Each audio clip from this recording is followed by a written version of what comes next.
Assalamualaikum warahmatullahi wabarakatuh. Perkenalkan, nama saya Arinisa Mahdiah, biasa dipanggil Arin, dari NRP 3125679 kelas D4 ITC. Halo para engineer dan calon engineer masa depan. Pernahkah kalian bertanya bagaimana komputer menyimpan 1 bit data atau bagaimana CPU mengeksekusi kode accessibility? Nah, di video kali ini saya akan membahas apa itu flip-flop, rangkaian flip-flop, jenis flip-flop, dan visualisasi kerjanya menggunakan CPU Visual Simulator. Yang pertama, saya akan membahas tentang cara pemasangan flip-flop. Yang perlu kalian lakukan, langkah pertama adalah siapkan alat dan bahan. Jika sudah, masukkan resistor ke dalam 56K pada papan PCB. Selanjutnya, masukkan kapasitator ke dalam C1 dan C2. Perhatikan positif dan negatifnya kapasitor dengan tanda putih bergaris adalah negatif, dan masukkan ke dalam PCB dengan tanda negatif seperti di simbol kapasitator LSO. Setelah itu, masukkan transistor C945 ke dalam Hi1 dan Hi2. Perhatikan arah pemasangannya. Selanjutnya, masukkan lampu LED ke dalam D1 dan D2. Perhatikan positif atau anoda dan negatif atau katoda. LED dengan kaki panjang ialah positif. Maka masukkan LED ke anoda pada simbol LED di PCB, dan kaki yang pendek adalah negatif. Maka masukkan LED ke katoda pada simbol di LED di PCB, atau lihat badan LED di dalamnya yang terbelah 2 bagian. Yang pertama, bagian kecil, yaitu positif atau anoda. Yang kedua, bagian besar, yaitu negatif atau katoda. Selanjutnya, gabungkan lampu dengan papan PCB dengan memperhatikan panjangnya. Langkah berikutnya, masukkan kancing baterai warna merah tanda plus ke dalam tanda plus di PCB dan warna hitam min ke dalam tanda min di PCB. Kemudian solder kaki komponen yang telah terpasang, lalu potong kaki komponen menggunakan tang potong atau gunting kuku.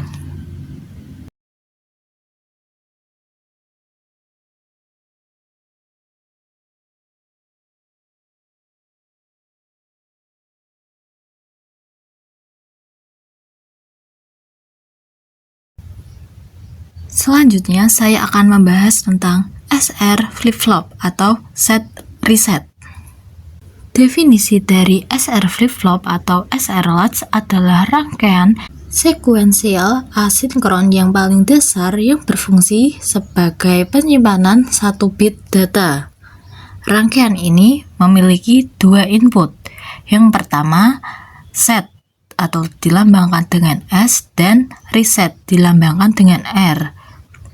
Rangkaian ini memiliki 2 kondisi stabil. Kalian dapat melihat gambarnya seperti yang ada di layar. Berikut ini adalah tabel kebenaran, fungsi, dan tabel eksitasinya. Selanjutnya, saya akan membahas materi tentang G.SR flip-flop. Apa sih itu G.SR flip-flop?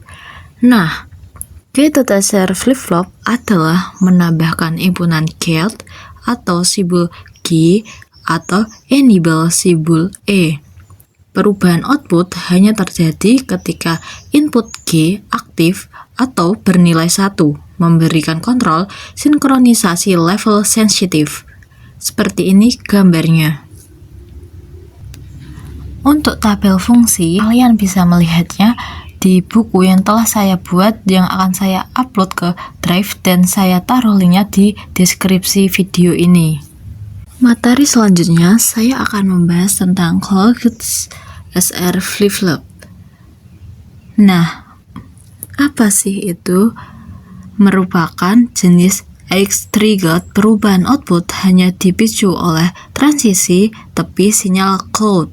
Misal dari 0 ke 1 ditandai tanda panah ke atas, bukan levelnya. Ini meningkatkan presisi sinkronisasinya.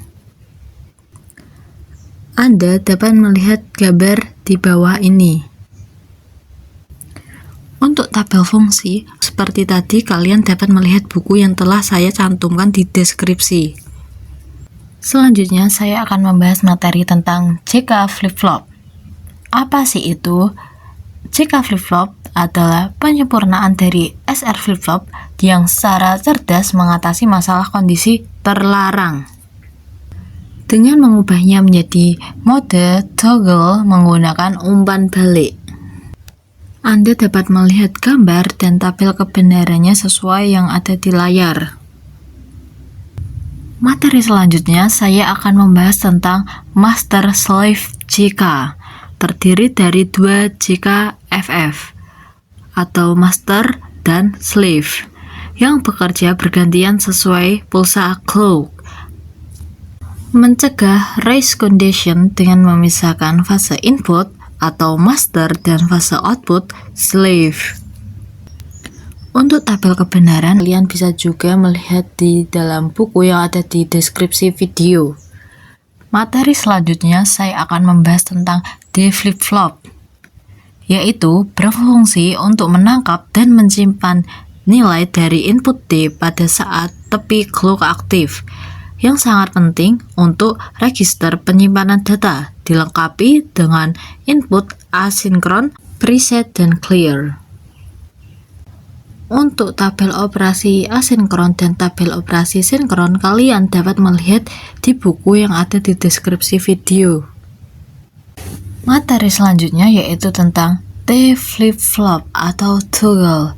Jika input T sama dengan 1, output akan membalik keadaan pada setiap pulsa clock, ideal untuk aplikasi pemecahan atau counter dan pembagian frekuensi. Kalian dapat melihat gambarnya seperti ini.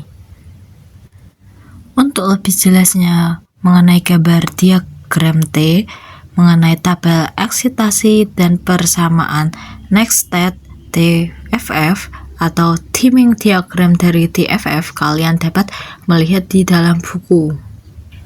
Materi berikutnya saya akan membahas tentang CPU Visual Simulator. Apa itu CPU Visual Simulator? Untuk pengertiannya adalah sebuah alat edukatif yang dirancang untuk menjembatani kesenjangan antara teori arsitektur komputer dan operasi perangkat keras secara nyata. Nah, di sini saya memiliki tujuan edukatif, fungsi utama, dan keunggulan visual.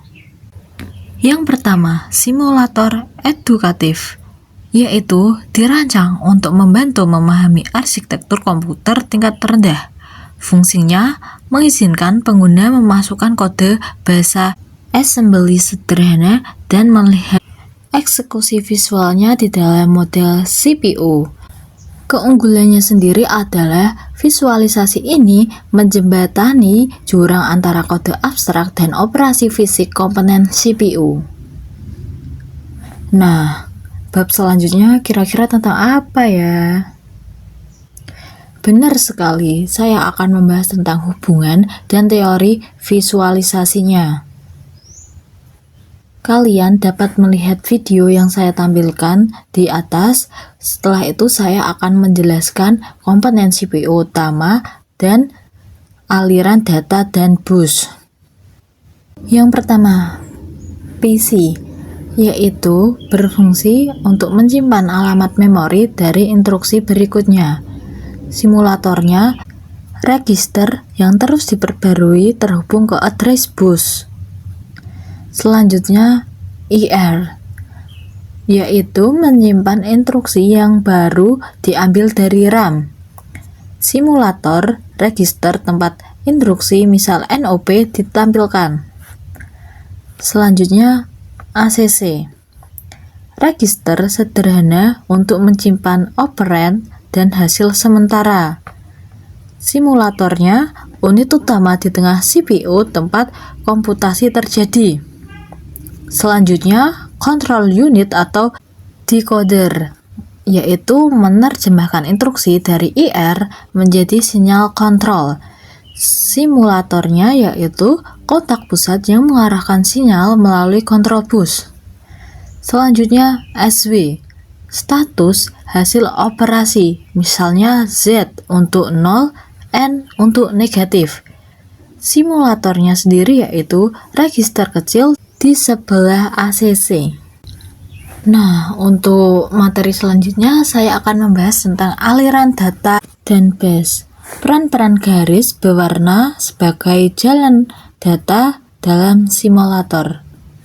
Yang pertama, di dalam bus teoritis terdapat address bus, yaitu berfungsi untuk menghubungkan PC dan RAM membawa alamat memori. Selanjutnya ada bus teoritis data bus, yaitu menghubungkan RAM dengan IR dan MUX di dalam CPU membawa data atau instruksi.